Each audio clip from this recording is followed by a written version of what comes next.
Ay, ito po mga kababayan na kanina kasi nakasubaybay tayo no doon sa hearing na yun ng Senado no. Okay? Eh bukod po diyan sa pananabon nitong si Senador Loren Legarda dito sa taga DOE ay nasabon din po ni Senator Marcolita itong si DOE Secretary Garin. Ito po pakinggan po ninyo mga kababayan na eh ewan ko.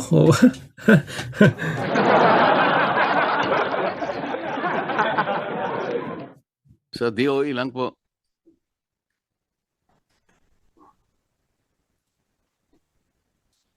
Mr. Chair, siya ngayon po ang presyo ng diesel is 120.95 average po. From 55 pesos pre-crisis level. Ibig sabihin tumaas po ng 120%. Bakit po kaya?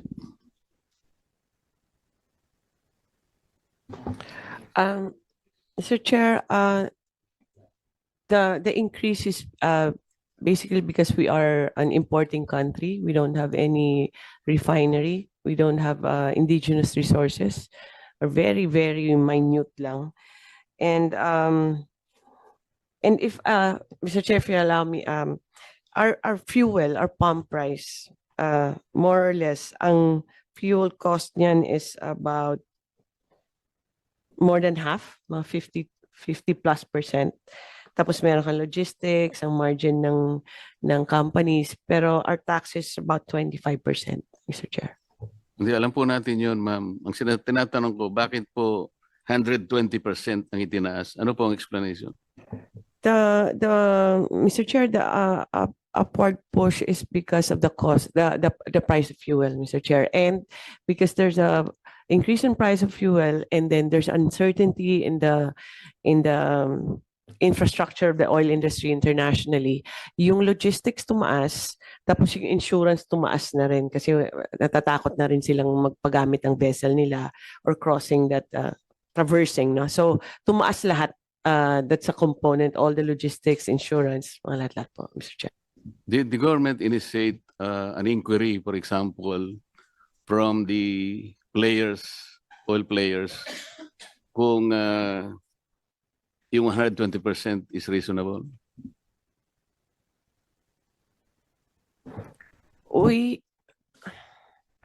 Mr. Chair, we have talked to the oil companies, and we constantly monitor their prices and also the international prices, and also all the trend on the logistics and insurance.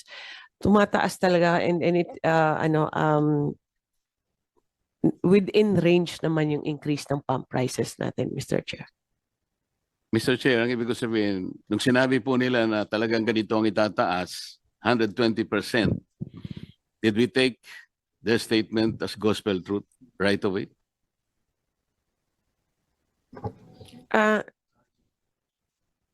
Mr. Chair, how it is it's a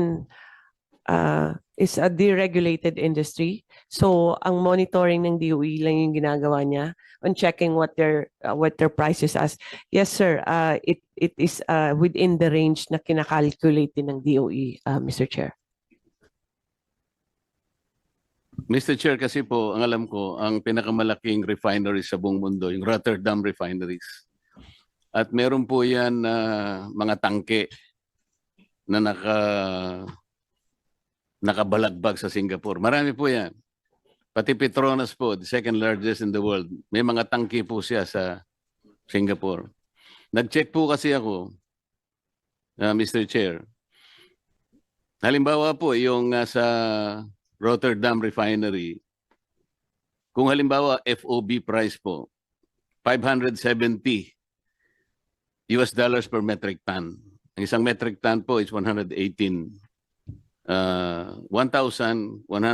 liters. So kinuwento ko po yon, kasama na po yung itinatawag silang MAPS, yung means of Platts Singapore, which is $1.71. Yung 15 po, ito yung transport, ano? I-multiply natin ng 60 pesos, ito po yung peso to $1 at dinivide ko ng 1,180 para po makuha natin yung landed cost.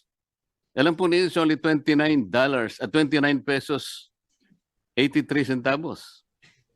Kapag sinama po natin, kahit hindi natin alisin ang excise, VAT, may importation, distribution, storage, broker fees, SGS survey, 2% CME, ito po yung coconut methyl, at saka VAT differential, which is actually 15 pesos and 51 cents. 45 pesos lang po yun eh. So, ang sinasabi ko po, Mr. Chair, bakit hindi po tayo, kasi po narinig ko, sinasabi nyo kanina, nakipag-usap kayo sa South Korea, nakipag-usap kayo sa China, nakipag-usap kayo sa Japan. Bakit hindi po ang gawin ng PNOC, direkta po tayong pumunta, magitan ng vessel natin, magpakarga tayo sa Singapore. O hindi po dadaan yun ng Strait of Hormuz. Mr. Chair, yun po yung ginagawa ng PNOC. We are actually directly contacting possible suppliers in the US, South America, and North America. Lahat po, in-explore naman yan eh. But on average talaga na ang gusto namin mag-diversify para hindi lang galing dito sa Middle East yung source natin, ano.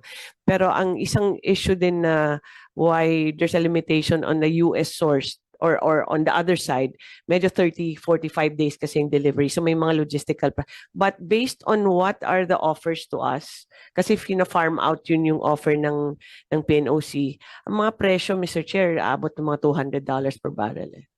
Madabag sinasabi ko po ay yung mga tangke na nandun sa Singapore. Dalawang malalaking refinery sa mundo, Rotterdam Refinery at saka yung Petronas ng Malaysia. Pareho po silang may tangke. Kapag ka po ang pinag-usapan natin, yung Petronas Malaysia Refinery, yun po CIF, hindi POB. Kaya $640 per metric ton. Alam po niyo yung kwenta ko ron, 32 pesos and 63 centavos. Isama natin po yung additional cost. Huwag na po nating ialisin ang excise, VAT, and so on and so forth. 15.51, ang magiging presyo, mahal lang ng konti, 48 pesos per liter. Bakit po sinasabi natin, kinakausap natin ang Amerika o sa Caribbean, kung ano man yung gusto nyo kausapin, South Korea, or ang sinasabi ko po, nasa Singapore po yung mga tangke. Pwede po nating i-dispatch ang diesel natin. Diesel tank transaction lang po pinag-uusapan natin eh. Nakapagtanong po ako sa kaibigan sa mga industry sa Singapore. Kaya ko po nakakuha itong ganitong mga data. Kaya po tinatanong ko sa inyo, paano po nangyari? Ang sabi ng Pangulo 2 weeks ago, meron po tayong about 50 to 60 days. 2 weeks lang po nangyari. Meron po tayong stock. Bakit sumipa po ng 120%? Yun po yung tinatanong ko.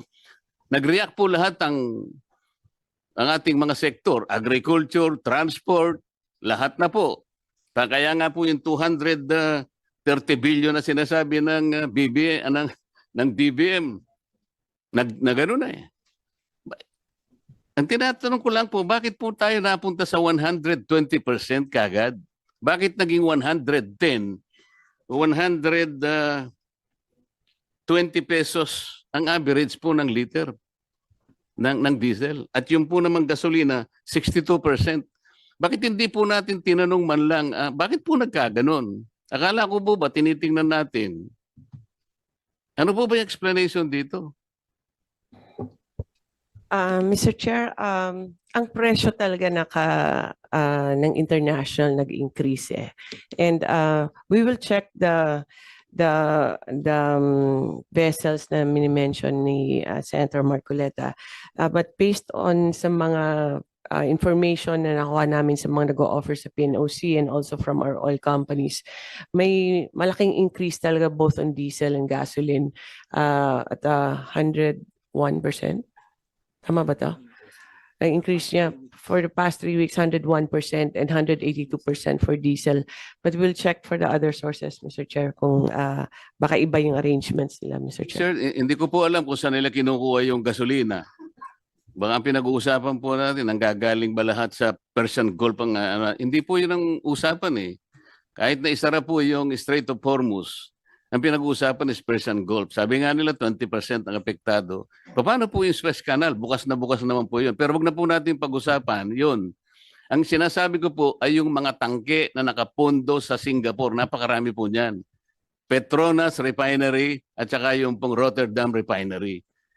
Bakit wala mo pong makapag-explika sa DOE? Bakit hindi po tayo doon dumiretso? Mr. Chair, ang Singapore kasi trading yan eh. And then those mga nakalutang lang ng mga barko dyan, yun po yung mga binibenta ng mga traders tsaka yung mga refineries po. So ganun po yung presyo pa rin na offer po sa amin ng mga traders. We've talked to several already international traders na dumadaan ng Singapore. And same pa rin yung presyo na binibigay sa amin. But we'll recheck, Mr. Chair. I am sorry, Mr. Chair, pero yung mga data nasa akin po eh. Kache-check ko lang po kagabi. Sa totoo lang. Kagabi po ay 495 pa nga po eh. Per metric ton. Idagdag po natin ang shipping na $15. At saka yung 1.71. Ito nga po yung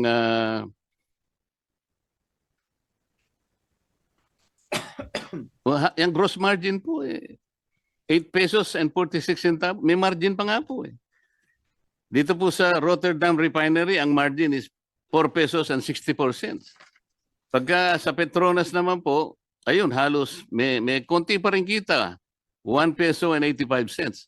Pero nakakapagtaka, bakit po sumipa ng 110 to 130 pesos per liter? Bibigay ko po sa inyo yung data na nakuha ko. Nagtanong lang po ako sa mga kaibigan sa industry sa Singapore. Kabisado po nila ito eh. Bibigyan ko po kayo ng isang... ang tinatanong ko po, bakit nagsimula tayo na tinanggap natin kagad 110 pesos to 130 pesos lang po ngayon ng ang average nga 120 pesos na ang diesel, tinanggap na lang natin ang ganun. What happened? Wala po bang halimbawa, Secretary Balisacan, wala po ba tayong kakilala halimbawa mga industries sa Singapore? Nandun po lahat yung kanilang mga tangke. Pwede po nating makita, kahit kayo po, tanong ninyo kung magkano ngayon. Nahawak ko po yung mga data eh. 29 pesos and 83 cents. Rotterdam Refinery tanks based in Singapore. Petronas,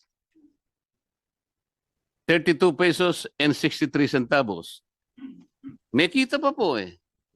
Paano po nangyari biglang sumipa ng 110? From 55 pesos, for example, naging 110.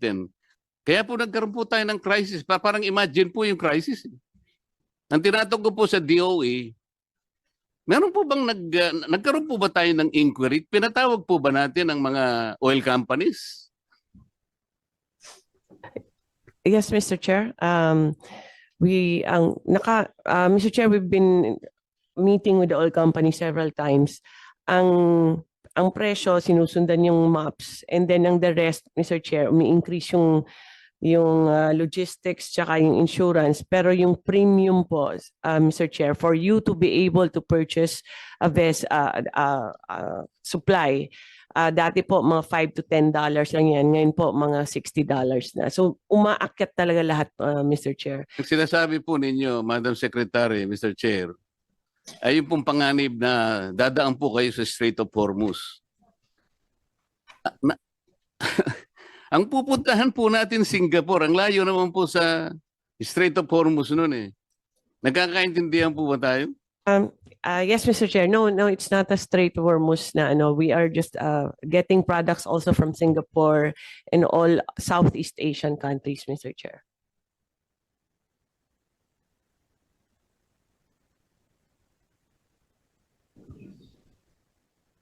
Mr. Chair, ang aking gustong i-discuss, at alam ko ito po ang naintindihan naman ng DOE.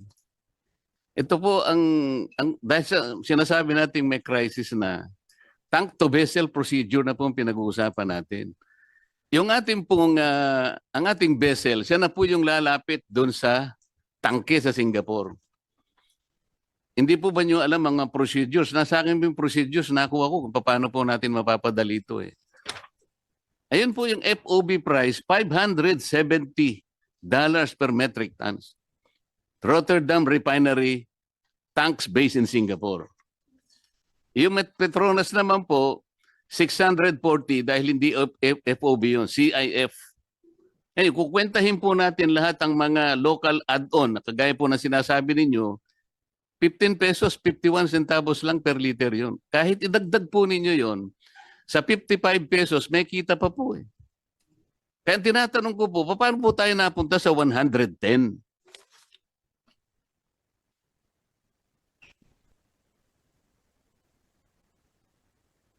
Mr. Chair,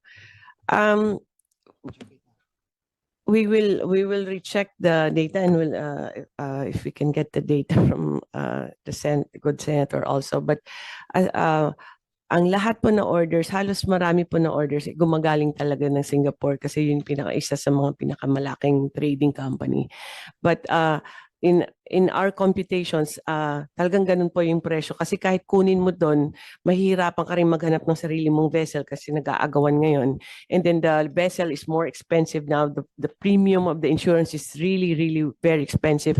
And there's a premium for you to be able to buy, which is from $5 became $60.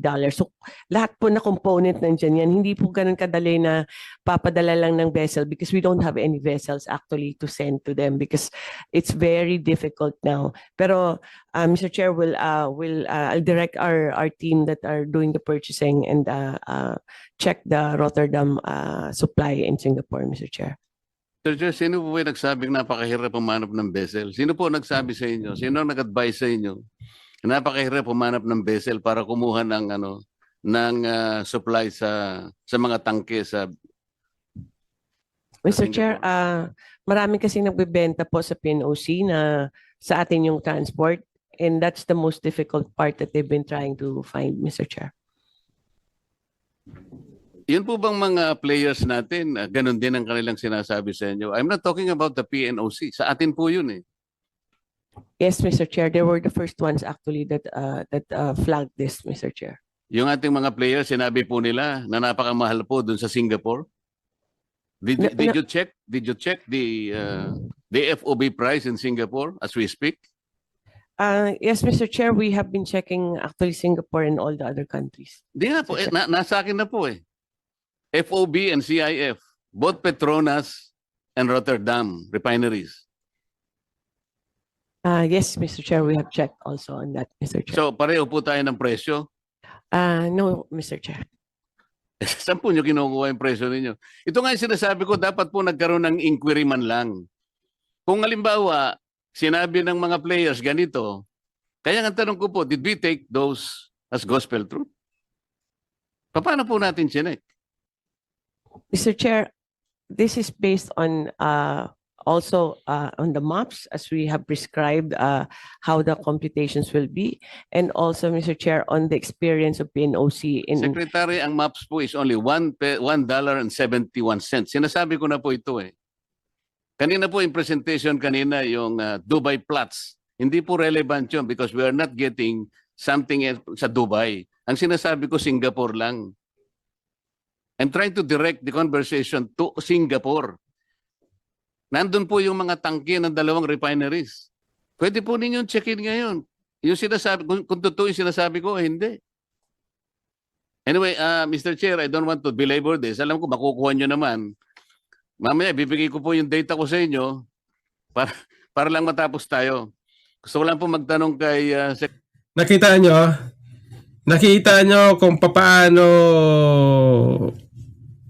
sabunin ni Senador Marcolita si Garin. Halos wala pong makuha wala pong mga isagot sa mga katanong eh. Pasikot-sikot.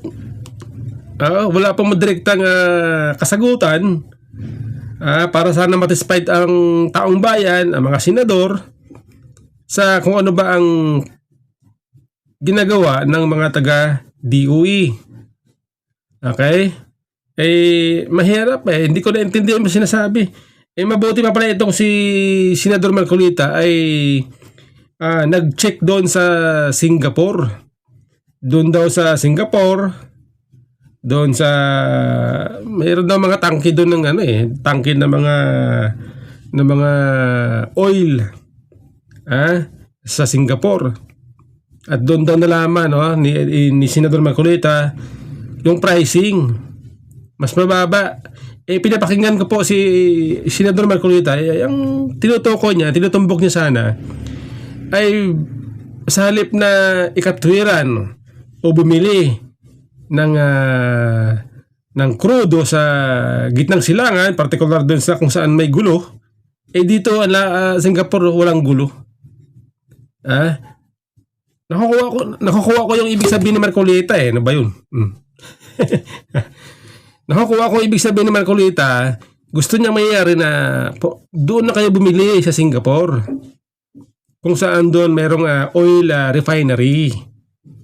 Ang ibig sabihin ni Marcolita, itong taga-DOE, himoki na itong mga oil player na doon na kayo pumunta sa Singapore. Doon na kayo mag-angkat ng gasolina, ng diesel. Dahil doon mas mura. Yun po ibig sabihin nun ang problema po, hindi po makuha-kuha, hindi po maintindihan, hindi may paliwanag ni Garin ang katanungan nitong si Marcolita. Ang saklap, parang wala silang alam. Okay? Parang walang alam itong mga taga-Malacanang kung paano solusyonan itong problema natin sa langis. Yan po, hanggang dyan na po tayo mga kababayan. Maraming salamat po. Baka po pwedeng pakisubscribe ang ating channel. Maraming salamat.